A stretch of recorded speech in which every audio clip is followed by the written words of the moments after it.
rồiสวัสดีสมาชิกทุกท่านเนาะวันนี้ PCPS มารับโยกเกี่ยวกับที่ว่าปืนอัดโหลดเนาะก่อนส่งให้ลูกค้าทันลูกค้าบาเวียนเนาะตัวนี้เนาะจะเป็นที่ว่ากล้องที่ว่า Discovery เนาะเป็นเกรดเซียน US เนาะเป็นทางคาร์บอนลำ LT ยาว40 ซนเนาะประมาณนี้เนาะเป็น AMC เนาะก่อนจะเข้ารายละเอียดข้าพเจ้าสีอธิบายการขนส่งห้างของข้าพเจ้านี้ให้ฟังเนาะการขนส่งห้างของข้าพเจ้ามันจะมี2เส้นทางเนาะ1ขนส่งโดยบริษัทเนาะ2ขนส่งโดยรถเมล์เนาะผู้ใดสั่งด้วยเท่าใดก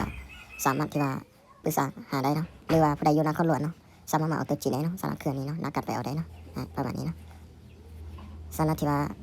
ห้างของข้าพเจ้ามาจิมีที่ว่าไล่สาขาเนาะลูกค้าอยู่กับแค่ใดสามารถอีบอกหาเบอร์โทรตามหน้าจอนี้ได้เนาะ9 1 1 2 6 7 0 9เบอร์โทรเล็กเบอร์แอดไลน์เบอร์เดียวกันเนาะอันนี้เป็นกอนซุปเนาะกอนซุปที่ว่าลูกกันเนาะตัวนี้เนาะหลายคนที่ว่าไซส์ดีเนาะตัวนี้เนาะข้าพเจ้าก็เลยมาเบรกให้ลูกค้าทางฝรั่งเนาะจะเป็นที่ว่าปึกอันโหลด MC เนาะเป็นงานไซกอนแท้100%เนาะสามารถไปซ่อนเทียจัดที่ว่าหาอื่นได้เนาะเวลาซื้อในห้างของข้าพเจ้านี่เนาะประมาณนี้เลยเนาะลำ LT นี่ข้าพเจ้าที่ว่านักเขาจัดสหรัฐโดยตนเนาะมันจะมีชื่อและเบอร์โทรของข้าพเจ้า709นี้เนาะไม่มีผู้ใดก็ปีได้เนาะแล้วก็มันจะมีชื่อของข้าพเจ้านำเนาะ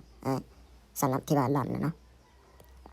ประมาณนี้เลยเนาะอันนี้จะเป็นที่ว่าข้าพเจ้าเทงให้นี่จะเป็นสูบ2 วาล์วอย่างตาตันสูบ2 ปืนเนาะข้าพเจ้าที่ว่าเทงให้นี่เนาะสำหรับโอลิพวกนี้นะสติคาร์บอนไดเนาะน้ำมันนี่ก็จะได้เทงคือกันเนาะประมาณนี้เลยเนาะสำหรับปืนอันโหลดนี้เนาะลูกนี้จะเป็นลูกที่ว่ามอเตอร์ที่ว่าเขาจะแทงให้ลูกมอเตอร์นี้ห้างของข้าพเจ้านี้มีจิมมี่ที่ว่าลูกมอเตอร์มีแต่ซันนิดเดียวเนาะ5.52นั่นนะเสาเอเกนเนาะประมาณนี้เลยเนาะปัจจุบันนี้ข้าพเจ้าที่ว่าผลิตลูกมอเตอร์19.5เนาะยังไม่ทันแล้วเนาะสำหรับเอาเบ็ดตรงหัวโต๊ะเนาะประมาณนี้เลยนะ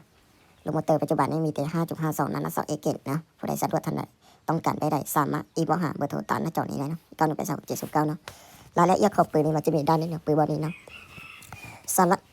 MC ซุปเฟตัวนี้จะเป็นงานใส่กระแทก100%เนาะและข้าพเจ้าเปลี่ยนที่ว่าหลอดสอเปียโนเนาะหลอดสอเปียโนนี่มาจะต้านจัดที่ว่าหลอดสอทั่วไปเนาะข้าพเจ้าให้ประกาศให้ที่ว่า1 ปีเต็มเลยเนาะสำหรับหลอดสอข้อของ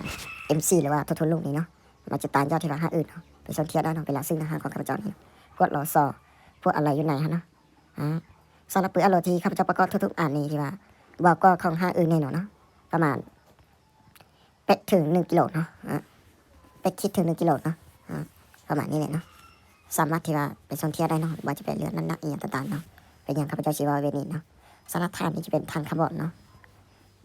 ใบรับประกาศนี้ที่ว่าวาวนี้ที่ว่าข้าพเจ้าเอาเกลเลนนี่รับประกาศให้ที่ว่า3 เดือนเนาะสำหรับลำนี้ข้าพเจ้ารับประกาศให้2 ปีเลยเนาะภายใน2 ปีที่มีพายาสามารถติดกับได้100%เนาะถ้ามีโบเมนบอกอย่างต่างๆเนาะเพราะหลังของข้าพเจ้านี่มันจะเป็นหลังเกเอคอนเทนต์นะข้าพเจ้าสหรัฐโดยตรงอยู่เลยเนาะมันจะมีโลโก้ของข้าพเจ้ายีใส่หลังอะไรเนาะบอสามารถเลือกออกได้เนาะเนื่องจากว่ามีเกตาอ้อประมาณนี้เนาะสำหรับร้านนี้ที่ว่าค่อนข้างเข่งเนาะเข่งกว่าห้าอื่นนี่เนาะถ้าผู้เสียไปคืนเมื่อเนาะไปคืนว่าจะเป็นคืนอยู่ใน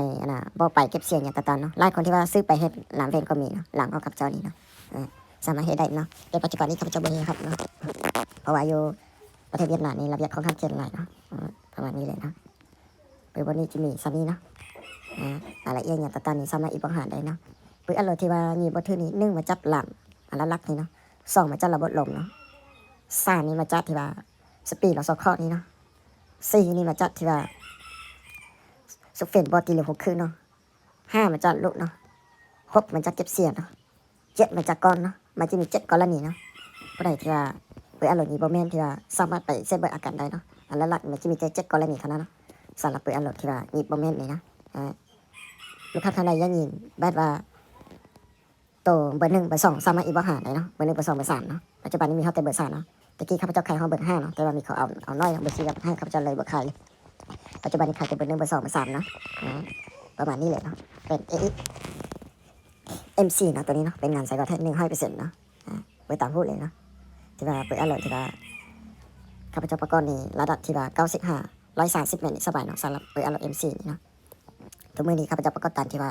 ลูกค้าสั่นเนาะลูกค้ามาได้ใดจะได้ของไว้ลูกเท่าไหร่ข้าพเจ้าตั้งให้ตามตัวนั้นเนาะอันนี้ลูกค้าทันฟ้าเราที่ว่าเอา50 ถึง 60 เมตรเนาะข้าพเจ้าประกอบตามเบนั้นเนาะสำหรับของไวรุ่นนี้ข้าพเจ้าตั้งให้นี่ที่ว่า80 เมตรต่อวินาทีเนาะสำหรับปืนบอลนี้เนาะ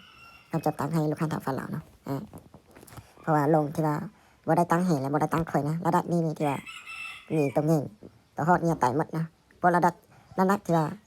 25 กิโลลงมาในตายเนาะปืนบอลนี้เนาะข้าพเจ้าตั้งของไวรุ่นนี้เนาะผู้ใดอยากได้แบบใดสามารถอีกบ่หาได้เนาะวิดีโอนี้จบเพียงเท่านี้เนาะคอยติดตามวิดีโอต่อๆไปเนาะ